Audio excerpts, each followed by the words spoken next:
अस्सलामुअलैकुम जी मेरे फ्रेंड्स, उम्मीद है सारे दोस्त खैरियत नाल हो गए। तो एक नवी वीडियो के नाल तुहाडा अब्दुर्रहमान तुहाडी खिदमत दे विच दोबारा पेश।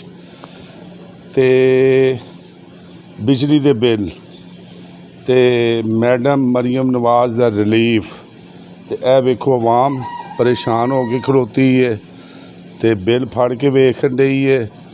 तो बड़ी अवाम खुश सी कि इस दफ़ा जनाब सानू बड़ी रियायत होएगी तो बड़े असी याशी करांगे, रियायत होएगी तो रियायत दे विच असी जनाबे अली बड़ा इंजॉय करांगे। तो बड़ी खुशी की लहर सी। बिल आए भी लेट ने तो लोग हुण जदों बिल आए ने वेख के तो परेशान हो के खलोते ने। एक साडे जनाब नियाजी साहब बहुत टेंशन दे विच ने। अस्सलाम वालेकुम जी। वालेकुम सलाम। की गल है नियाजी साहब, बड़े परेशान हो? बिल्लां तो परेशान है, होर किस परेशान है? बिल्लां तो कदे परेशान हो गए? बिल ही बड़े सस्ते आए ने। सस्ते आए तो वो तो मरीम नवाज ने कहा सी तुहानू रिलीफ है, बिल विखाओ ना। रीफ तो थोड़े बिल आए ने। बिल कोई नहीं देखो ना सामने वेख के। हाँ तो बिल सस्ते न, 1000-2000 रैत नहीं हुई थानू।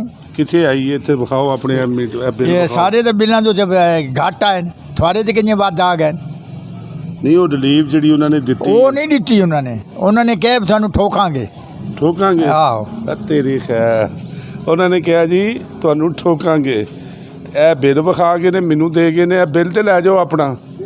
तो कोई लिहाज नहीं तो कोई कुछ नहीं। एक मैंबर साडे होर खलोते ने, इन्हां नाल भी गलबात करने। इधर आओ भाई जान, की होया? परेशान ना हो, स्टाफ कर दे।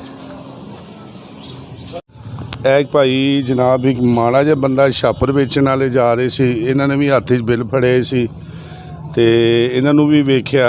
यह हुण मजदूर बंदा है, साइकिल दे उत्ते जनाबे अली ये छापर सेल करते ने ते 30,000 रुपया जनाब बिल इन्हां ने विखाया है। तो ये हुण जा रहे सी कि मालूमात लै रहे ने कि इनू कितों सही कराइए।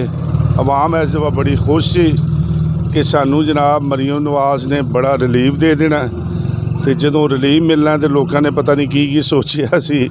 तो हुण जदों बिल आए ने तो वो लोग जनाबे अली वो वेख के तो उल्टा परेशान अगे तो भी परेशान। की होया जी? परेशान ही होना भाजी, होर फिर की करना? 30,000 कितों पूरा करना? माड़ा बंदा रोटी पकदी नहीं, 30,000 बिल कितों पूरा करिए? तो मरीम ने तो कहा सी इस दफ़ा मरीम नवाज जी वे खुशी सी सुन के होई बार। हुण जो बिल आया तो हुण उल्टा परेशानी बन गई है। ये सिर्फ फिल्म ही चली है, मतलब ये फिल्म ही चली है भाजी बस। अवाम तो इस दफ़ा बड़ी खुश सी। बड़ी खुश सी भाजी। एक दो बंदे आख्या जी सानू रसीद मिलिया, मैं चलो यार अच्छी गल आ। हुण सानू ये नहीं पता कि अगे नूं ज़्यादा होना। लो जी अवाम जी है अगे तो भी परेशान हो गई जे। ये कह रहे सी जी रिलीफ मिलिया, तो रिलीफ की मिलिया? वो बंदे घरों सुबह निकले ने तो उल्टे परेशानी दे विच ने। हुण तुहाडी मुलाकात वेख के उल्टा परेशान हो गया भी की बनना, हुण किवें तरना इन्हां नहीं। वैसे अगर रिलीफ देंदी तो फिर तुसी की करदे? फिर तो चलो जी कोई शुक्रिया अदा करते, चलो मेहरबानी है, माड़े बंदे हैं, चलो उन्हों की मेहरबानी को रिलीज करता। अगे नालों भी वध गया। ये अगे नूं वध गया, हुण की करना? ਇਹ ਹੁਣ ਇੱਕ ਦੁਕਾਨ ਦੇ ਵਿੱਚ ਜਾ ਰਹੇ ਹਾਂ, ਇੱਥੇ ਵੀ ਵੇਖਿਆ ਇਹਨਾਂ ਭਾਈ ਕੋਲੋਂ ਪਤਾ ਕਰੀਏ ਵੀ ਬਿੱਲਾਂ ਦੀ ਕੀ ਸੂਰਤ ਹਾਲ ਹੈ। ਤੇ ਇਹ ਵੀ ਮੇਰੇ ਖਿਆਲ ਬਿੱਲ ਫੜ ਕੇ ਬੈਠੇ ਨੇ ਸ਼ਾਇਦ, ਮੇਰੇ ਖਿਆਲ। अस्सलाम वालेकुम जी, ਕੀ ਹਾਲ ਹੈ ਭਾਈ ਜਾਨ? ਬੜੇ ਸੁਬਹ ਬਿੱਲ ਫੜ ਕੇ ਬੈਠੇ ਹੋ। ਭਾਜੀ ਵੇਖੋ 40,000 ਰੁਪਇਆ ਬਿੱਲ ਆ ਗਿਆ ਜੇ। ਤੇ ਇਹ ਪਰੇਸ਼ਾਨੀ ਵਾਲੀ ਤੇ ਮਸਲਾ ਹੈ ਨਾ। ਪਿਛਲੀ ਦਫਾ ਵੀ ਅਸੀਂ ਕਰਜ਼ਾ ਚੁੱਕ ਕੇ ਤੇ ਬਿੱਲ ਅਦਾ ਕੀਤਾ ਸੀ। ਕਿਹਾ ਸੀ ਕੈਦਕਾਂ ਮੈਡਮ ਨੇ ਕਿਹਾ ਸੀ ਕਿ ਤੁਹਾਨੂੰ ਰਿਲੀਫ ਦਿਆਂਗੇ। ਨਹੀਂ ਤੇ ਰਿਲੀਫ ਕੋਈ ਵੀ ਨਹੀਂ ਨਜ਼ਰ ਆਇਆ। ਰਿਲੀਫ ਨਜ਼ਰ ਨਹੀਂ ਆਇਆ। ਇਹ ਵਿਖਾਓ ਨਾ। ਆ ਦੇਖੋ ਕੋਈ ਰਿਲੀਫ ਨਹੀਂ ਹੈਗਾ ਤੇ ਪਰੇਸ਼ਾਨ ਤੇ ਹੈ ਨਾ। ਅਸੀਂ ਕਿਹਾ ਸੀ ਕਿ ਚਲੋ ਕਰਜ਼ਾ ਇਹਦੇ 'ਚੋਂ ਕੋਈ ਰਿਲੀਫ ਮਿਲੇਗਾ ਤੇ ਪਿਛਲਾ ਕਰਜ਼ਾ ਲਾ ਦਿਆਂਗੇ। ਉਹ ਤੇ ਮਸਲਾ ਹੀ ਕੋਈ ਨਹੀਂ। ਅਸੀਂ ਤੇ ਇਸ ਤੋਂ ਹੋਰ ਜ਼ਿਆਦਾ ਪਰੇਸ਼ਾਨ ਹੋ ਗਏ ਚੀਜ਼। ਹੁਣ ਵੇਖੋ ਕੀ ਕਰਦੇ ਨੇ ਹਕੂਮਤ ਤੇ ਸਾਨੂੰ ਰਿਲੀਫ ਦੇਣ ਵਾਸਤੇ ਕਹਿੰਦੇ ਰਿਲੀਫ ਦਿਆਂਗੇ, ਕੋਈ ਰਿਲੀਫ ਨਹੀਂ ਦਿੱਤਾ ਉਹਨਾਂ। ਲੋ ਜੀ ਇਹ ਨਵੀਂ ਗੱਲ ਸੁਣੋ। ਇਹ ਭਾਈ ਹੋਰੀ ਵੀ ਪਰੇਸ਼ਾਨ ਬਿੱਲ ਫੜ ਕੇ ਬੈਠੇ ਨੇ ਕਿ ਇਹ ਬੜੇ ਖੁਸ਼ ਸੀ ਕਿ ਇਸ ਦਫਾ ਜਨਾਬ ਬੜਾ ਘੱਟ ਬਿੱਲ ਆਏਗਾ। ਤੇ ਬੜੇ ਲੋਕਾਂ ਨੇ ਮਨਸੂਬੇ ਬਣਾਏ ਸੀ।